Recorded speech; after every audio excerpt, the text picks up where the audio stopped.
혼내와 다테마에로 유명한 일본인들은 가끔 가볍게 만나기엔 괜찮지만 자주 그리고 깊이 만나다 보면 정말 불편할 때가 한두 번이 아닙니다. 오늘은 임감독 작품 TV의 첫 메인 에피소드로 소개해드렸던 일본식 짬뽕 편에서 못다한 일본인들의 심성에 관한 이야기를 나누어 보려고 합니다. 일본인들의 심성을 두 단어로 표현하자면 혼내 그리고 다테마에 라고 할 수 있는데요. 우선 제가 직접 겪은 이야기로 시작해 보겠습니다. 어느 무더웠던 여름날이었습니다. 일본인들의 전통적인 종교성에 대해서 알아보는 답사를 하던 중이었습니다. 그래서 저는 교토의 이곳 저곳 유적지를 방문하고 있었죠. 며칠간의 일정임에도 불구하고 힘든 기색 없이 가이드로서 재능 기부를 해주신 어느 남성분과 함께 일본의 전통이 살아 숨쉬고 있는 교토를 누비고 다녔습니다. 우리들은 뜨거운 열기도 식힐 겸 그리고 지친 다리도 쉬어갈 겸 근처에 있는 어느 팥빙수 가게에 들렀습니다. 거기서 시원한 에어컨 바람을 쐬면서 한숨도 돌리고 그리고 그동안 답사한 내용을 정리를 하는데 문득 어떤 한 가지 질문이 제 머릿속에 떠올랐습니다. 그래서 가이드를 해주신 분께 이렇게 질문을 했습니다.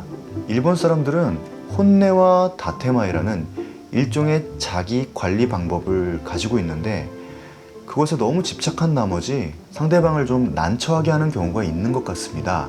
정말 모르고 그러는 것일까요? 라고 물어보았습니다. 그리고 일본에서 태어난 한국인으로서 어떻게 생각하는지 여쭤보았습니다. 참고로 그분은 일본에서 태어난 한국인 교민이셨습니다. 그랬더니 그분이 이렇게 대답했어요. 대부분의 일본인들은 겉으로 보여주는 모습과 속에서 숨기고 보여주지 않는 모습이 다른 경우가 많은 것이 사실입니다. 라고 이야기를 했어요. 이것을 혼내와 다테마에라고 부르는데 이런 일본인들의 특징적인 성향을 잘 모르고 접근했다가 민망한 경우를 당하는 경우가 종종 있다고 합니다. 이런 민망한 경우를 당했었던 어느 한국인 선교사님이 계셨다고 해요. 그분은 본인이 지내고 섬기고 있는 어떤 한 교회에서 만난 한 일본인 분에게 이런 이야기를 들었대요. 저희 집에 한번 놀러 오세요 라고 했는데 그 말을 곧이곧대로 들은 나머지 실제로 그분 집에 찾아갔다는 겁니다. 얼마나 마음이 부풀었겠어요. 그리고 얼마나 거는 기대가 컸을지 상상이 되는데 그렇게 실제로 그분의 집을 찾아갔더니 깜짝 놀라면서 여기까지 무슨 일로 왔느냐라고 물어봤다는 겁니다. 거기서 첫 번째로 난처한 경험을 했는데 그렇지만 그래도 다행히 그 집 안으로 들어갈 수는 있었대요. 집 주인분은 따뜻한 차를 내오시면서 먼저 자리에 앉으시라고 권했다고 합니다. 그 모습을 본 한국인 선교사님은 이제 놀란 가슴을 진정시키시면서 이제 비로소 한 곱이 넘어갔구나. 그리고 이렇게 생각했답니다. 분위기를 좀 완화시키다 보면 괜찮아지겠지. 그렇게 생각하면서 차를 한 잔 비웠는데 이번에 집주인분이 또 한 잔 차를 더 채워주더래요. 그래서 그 모습을 보고 이 선교사님이 역시 분위기가 무르익어 가고 있구나. 분위기가 좋아지고 있어 라고 안심을 했다고 합니다. 이 일본 분이 드디어 마음을 열고 나에게 한 걸음 더 다가와 주신 거구나 라고 생각을 했다는 겁니다. 그렇게 생각하고 또 한 잔을 비웠는데 이번에 또 한 잔을 채워주셨다는 겁니다. 그렇게 몇 번이나 반복했대요. 그리고 그제서야 예전에 어느 책에선가 읽었었던 내용이 번뜩하고 머릿속에 떠올랐다는 겁니다. 일본인들은 빨리 나가주기를 바라는 마음으로, 빨리 떠나주기를 바라는 마음으로 차를 내온다는 이야기를요. 그러니까 이 차를 마시고 어서 나가주세요 라는 뜻을 그제서야 알았던 거죠. 네, 그 이야기를 들으면서 저도 모르게 두 다리를 모으고 겸손한 자세로 경청을 하고 있었는데 이야기를 마친 가이드를 해주시기로 자처했었던 이분이 제 눈을 또렷하게 응시하면서 기다리는 겁니다. 아직도 모르겠습니까? 라고 하는 거예요. 여기 점원이 어서 나가주세요 라고 말하고 있는 건데 아직도 모르겠습니까? 그제서야 저도 황망하게 알아챘죠. 저도 그 순간 예전에 읽었었던 어느 책의 한 구절이 떠올랐습니다. 일본에서 일본인을 대할 때에는 상대방의 숨소리까지 읽을 수 있어야 한다라는 말을요. 저는 지금까지 일본에서 촬영을 하면서 일본인들의 이런 특징 때문에 난감한 경우를 여러 번 경험했습니다.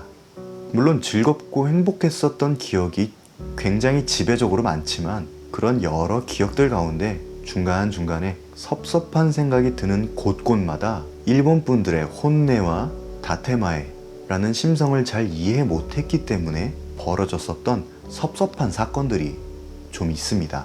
물론 그때는 기분이 그렇게 좋지 않고 불쾌한 경우였지만 지금 와서 생각해보면 일본인 분들의 혼내와 다테마에라는 성격은 사실 일본인들에게서만 보이는 것이 아니고 어느 나라에서든 남녀노소 누구에게서나 엿볼 수 있는 특징인 것 같습니다. 상대방을 배려하기 위해서, 자기 자신을 가꾸기 위해서 그저 그렇게 자연스럽게 몸에서 배어나오는 처세법이 아닐까 생각합니다. 자연스럽게 몸에서 배어나오는 처세법, 이것이 바로 혼내와 다테마에가 아닌가 생각합니다. 지금은 일본 분들에 대한 이야기를 나누던 중이었으니까 일본인들은 어쩌다가 혼내와 다테마에라는 정서를 갖게 되었을지에 대해서 말씀을 더 드려보려고 합니다. 일본인들은 원래부터 정이 없어 보이는 이런 정서를 갖고 있었던 것일까요? 아니었어요. 이게 정확한 학술적 보고는 아니지만 대략적으로 일본 전국시대 후기부터 일본 에도시대 초기에 형성된 일본 국민적인 정서라고 보는 견해가 많습니다. 그 시기에 있었던 종교 박해가 일본인들의 정서 발달에 결정적인 영향을 주었기 때문이라고 보는 견해입니다. 종교 박해가 시작되고 나서의 살벌한 풍경은 2016년 말에 개봉한 마틴 스코세지 감독의 영화 사일런스에 잘 묘사가 되어 있는데요. 아주 엄혹한 분위기였습니다. 그 당시 서양의 침략을 막아내기 위해서 기독교를 철저하게 탄압했는데 기독교인들을 색출해낸다는 명분을 앞세워서 기독교를 접했던 일본인들을 무차별적으로 탄압했었던 시기입니다. 왜냐하면 일본을 일본 고유의 상태로 되돌려 놓겠다는 의도였죠. 그 당시 일본의 지도자들이 세웠었던 정책은 이렇습니다. 5인조 제도라고 해서 5명의 가장들, 5명의 남성들을 모아서 서로를 감시하게 만드는 거였어요.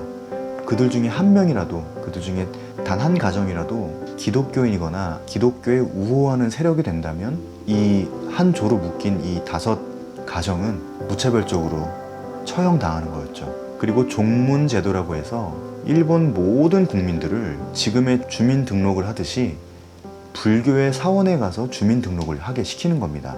그리고 불교식으로 결혼식도 올리고 불교식으로 장례식도 올리고 출생신고를 불교식으로 하다 보면 전 국민이 자연스럽게 불교의 국교화가 되는 것이었죠.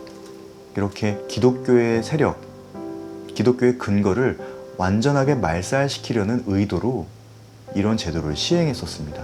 그리고 포상제도라고 해서 기독교인들을 밀고하면, 신고하면 포상을 주는 제도가 있었고요. 또 한 가지 특별한 제도가 있었다면 후미에 제도라고 해서 목판이나 동판에다가 성화를 그려놓는데 그 성화를 밟고 지나가게 하는 거예요. 매해 한 번 이상씩 이런 행사를 가지면서 나는 신앙이 없기 때문에 이 일을 할 수 있습니다. 이 동판으로 된 성화를 맨발로 밟고 지나가게 함으로써 본인에게 신앙이 없다라는 사실을 공개 증명하는 행사였습니다.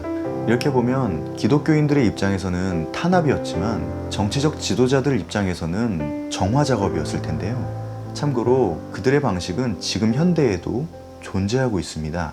조선민주주의인민공화국도 체제 유지를 위해서 일반인들을 감시하는 인민반 제도를 운영하고 있는데요. 물론 알려진 대로 이것은 일본 종교 탄압 당시에 고안해냈었던 그 방식을 그대로 차용해서 사용하고 있을 정도로 아주 치밀하고 효과적인 제도였습니다. 저는 일본식 짬뽕편을 통해서 일본 분들의 정서를 표현해내고 싶었습니다. 일본인들의 정서를 표현하는 2가지 단어, 혼내 그리고 다테마에는 자신을 최소한으로만 드러내고 사는 게 최선의 처세일 수밖에 없었던 아주 엄혹한 시절에 형성되었던 당연한 정서였습니다. 이것은 마치 우리나라 국민들이 조선시대 500년 동안 형성되었었던 정서의 영향을 받지 않았다고 부정하기에는 좀 어려운 것처럼 일본인들도 종교 박해의 300년 세월을 그저 없었던 시기로 미뤄두기에는 너무 긴 시기였습니다. 그리고 그 긴 시간이 지금 현대 일본인들의 정서를 형성시키는데 큰 역할을 했다는 사실을 말씀드리고 싶었습니다. 이것이 바로 일본인들 자신도 모르는 혼내, 즉 진심이라는 사실을요. 요즘은 이 사실을 좀 더 잘 알고 일본에 더 가까이 가는 민간 외교가 절실한 시기가 되었습니다. 오늘 이야기를 통해 한일 간의 민간 외교관들의 활동이 더욱더 활발해지는 불씨가 되었으면 좋겠습니다.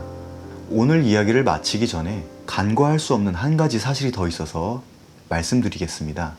일본 종교 탄압 시기에는 순교자들이 매우 많이 발생했습니다. 그 사람들은 진심으로 하나님의 나라, 천국에 가고 싶어 했습니다.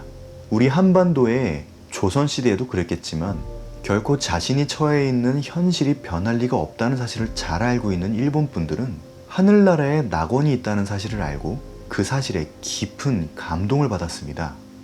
비록 그분들은 날선 칼날에 신앙의 검증을 받아야 했지만 그 검증 결과 결국 그들은 순교자가 되었습니다. 자신의 신앙을 목숨과 바꾸었기 때문이죠. 여기서 순교자가 발생한 사실이 중요하다고 말씀을 드리고 싶은 것인데, 이 사실이 왜 중요하냐면 순교자들은 이 세상에서는 목숨을 빼앗기기는 했지만 하늘나라에선 하나님과 가장 가까운 곳에서 이 세상에 일어나고 있는 온갖 부조리한 일들에 관해 사실대로 인식하고 하나님께 직접 하소연하고 있는 존재들이기 때문입니다. 이 사실이 정말인지에 대해서는 다음 편에 좀 더 자세하게 다루도록 하겠고요. 오늘은 일본에 더 가까이 다가가는 민간 외교관들의 활동이 정말로 절실한 시기가 된 이 시점에 일본식 짬뽕 한 그릇에 담겨졌었던 일본인들의 성품이 어떻게 하다 그렇게 형성되었는지에 대해서 말씀드려 보았습니다. 지금까지 임감독 작품이었습니다.